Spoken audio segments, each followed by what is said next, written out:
My name is Christiana. I'm a 36-year-old housewife juggling part-time work and raising 2 kids. Life's generally good, but I often find myself frustrated with my husband Billy, who's the same age and works a corporate job. For some reason, Billy always seems to prioritize his mother over our family. If she asks him to help her with her garden on a weekend we had plans, he will change them in a heartbeat.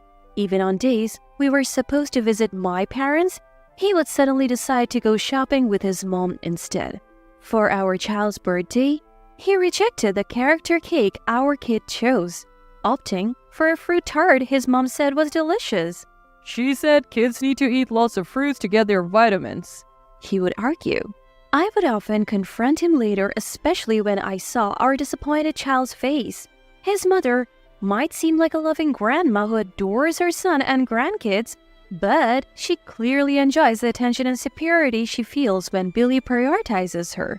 Even if it means our child gets hurt, she would just smile and say, "Sorry dear, grandma's fault." She sometimes acts condescending towards me, making it hard to hear others praise her as a good mother-in-law. Ever since his father passed away, Billy has been spoiling his mother even more, and her attitude has only grown. Amidst all this, our 10th wedding anniversary was approaching. How about a nice dinner at a restaurant for our 10th anniversary? We can leave the kids with your mom or my parents, I suggested. Sounds good. Let's book a fancy place. Remember that restaurant that was on TV?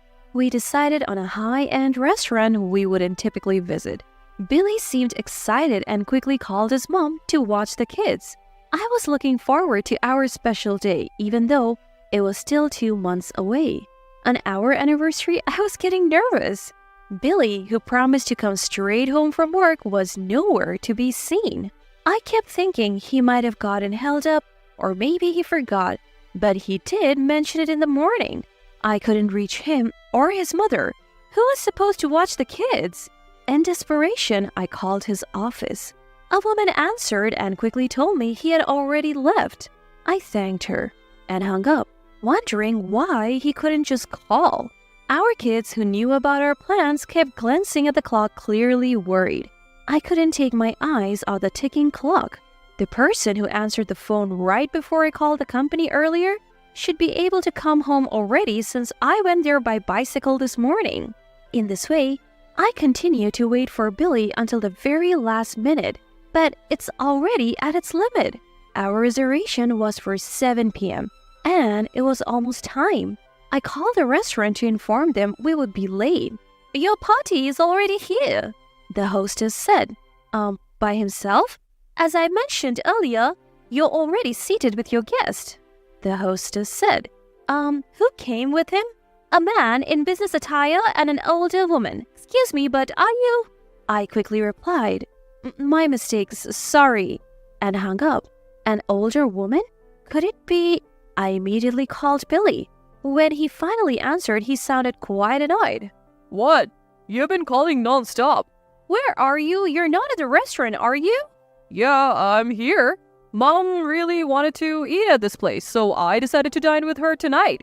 We can celebrate our anniversary at that family diner over the weekend. You love their baked rice dish, right? It was indeed his mother. Knowing it was our anniversary dinner and still joining him was audacious of her, but Billy, who took my seat without a word, made me feel more than anger. It was disgust. And to think he knew how much I had been looking forward to this for the past 2 months, suggesting a local diner as a replacement. It was clear where I stood in Billy's priorities. Since the kids will miss out on Grandma's cooking tonight, make sure to cook them something they like. Thanks, he added. Hold on. I tried to keep him on the line. My parents gave us gifts for our 10th anniversary. They even said they wanted to hear about our dinner. Gifts? Your parents always send stuff I don't like. Just toss anything that's not cash. Billy suggesting to throw away heartfelt gifts from our loved ones. I tried one last plea.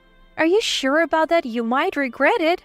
Billy sounded puzzled but didn't change his mind. Regret? Nah, just keep the cash. Oh, our food's here. Don't call again. Bye. I sighed as I hung up, noticing our kids looking worried. Who's up for helping me make dinner? Their enthusiastic hands shot up, lifting my spirits. After dinner, I sorted the gifts as Billy had instructed. Cash aside, everything else was to be discarded. Keep the cash and get rid of the rest. I felt ashamed and sorry for the people who had given us those gifts. How had I put up with such a man for 10 years? By the time I put the kids to bed, Billy was home. Don't you think it's a bit much to prioritize your mom even on our 10th anniversary? I was the one who suggested the dinner, and you knew how much I was looking forward to it. You could have dined with your mom any other day. Yeah, don't be so dramatic. I told you I would take you to the family diner. I'll even pay half from my allowance. That's not the point. You dismissed everyone's gifts for our anniversary. Enough already. I have work tomorrow. Can we just go to bed? Billy didn't want to discuss it further. After a quick shower, he went straight to sleep. The next morning, I thought I would give it one last shot. About the anniversary gifts? Billy, with a clearly annoyed expression, ignored what I was saying and left the living room. Without a word, he seemed to have gone to work. Still upset from the day before, I decided that I had done enough and given him plenty of chances after seeing his attitude. After sending the kids off to school, I received an urgent call from Billy within just 3 hours. I answered, thinking he called sooner than expected, and Billy started speaking in a panicked tone. Hey, who did you get that gift you mentioned yesterday from? Like I said, from my parents. We also got some from friends, your boss Cyrus, and even the president. What? You never mentioned. I did. I told you it was a gift from my parents. Parents? My father has been friends with Billy's boss and the president for years, and our family have always been close. The two of them, who have treated me like family since I was little, had come over the previous evening to give us their gifts. The watch the president chose is so fancy even I know about it, and the wine Cyrus brought looks delicious, but it doesn't matter now, right? You said to throw away anything that wasn't cash, so I did. What have you done? Do you even realize what you have done? Billy was furious, but I wondered on what grounds he was complaining. I tried to confirm with you if it was really okay, and I tried to talk to you when you came home, and again in the morning. You ignored me, Billy.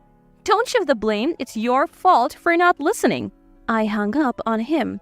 Billy kept calling back, but I ignored all his calls. I might seem childish, but I couldn't contain my anger anymore. When Billy came home, I could hear his heavy footsteps from the entrance as he stormed into the living room. Enough is enough. Give me the gifts now. I told him I had thrown them in the morning trash, and they had already been collected.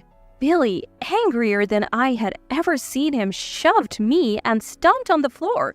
Unbelievable. Can't you tell right from wrong? You knew it was our anniversary dinner, yet you went to a restaurant with your mother? And then telling me to throw away the gifts without even looking at them? I question your sanity. I confronted the yelling Billy. Throughout our heated argument, Billy kept insisting that I was the one in the wrong. You threw them away, so you apologized to them. I've already told everyone at work, so there's nothing we can do now. My anger exploded at Billy's selfish reasoning. Oh, really?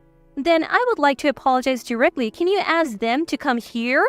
What are you? Billy was visibly shaken by the words not meant for him, especially when he saw the door to the adjacent room open.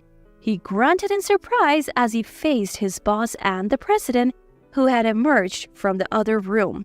The two of them, having heard Billy's side of the story, found my actions quite out of character and had called to hear my side as well. I decided to tell them everything, including the fact that I had called your office while waiting for Billy to come home. After hearing my explanation, they felt bad that their gifts had caused a misunderstanding between us. They asked to hear our story again, so I invited them over. However, seeing how agitated Billy was when he got home, I asked them to wait in the next room to let him calm down. Billy, consumed by anger, didn't seem to notice their presence. Oh, Mr. President, I'm sorry. Finally, realizing the situation, Billy turned pale, bowed deeply, and apologized to the two of them.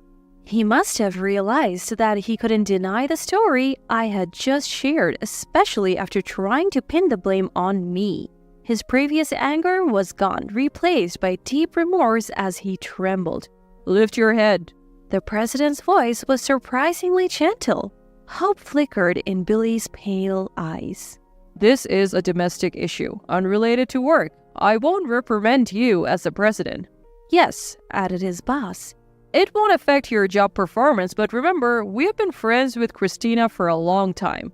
We would prefer to keep our distance from you personally from now on. Billy, who had often boasted about his close relationship with them outside of work, looked devastated. How could you? And you, say something.